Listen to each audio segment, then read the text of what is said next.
দিদি তখন যুব কংগ্রেসের সভানেত্রী। No identity card no vote, এই ইস্যু নিয়ে 1993 সালে 21শে জুলাই মহাকরণ অবরোধের ডাক দিয়েছিলেন।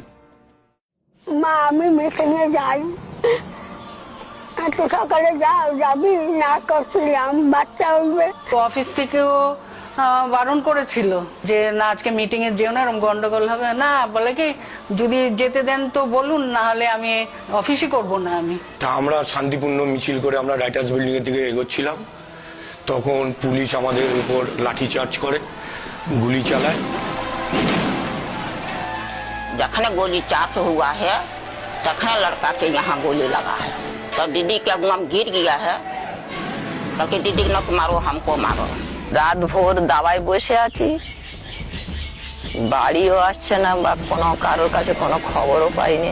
22 তারিখেও আমি জানি না যে 5:30টার সময় আমার স্বামী মারা গেছে। আমি হাসতে হাসতে যাচ্ছি। আমরা গিয়ে যখন দেখলাম পরিষ্কারভাবে দেখা গেল যে বুলেটটা বাঁ সাইডে এটা পুরো ঝাঁঝরা হয়ে গেছিল। তা সেই যে যাওয়া তারপরে যে 2 দিন 2.5 দিনের পরে যে উনি ফিরেছে, আজ সেই দৃশ্য আমরা দেখি।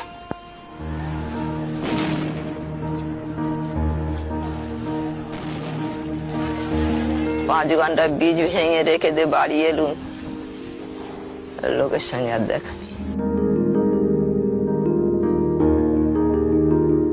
মনে পড়বে নি স্বামী বলে সেই জিনিস তার মনে পড়বে নি? দিদিকে মনে হবে নি? 21 জুলাই মনে হবে নি? 21 জুলাই এসছে, আমাকে যেতে হবে, দিদি আমাকে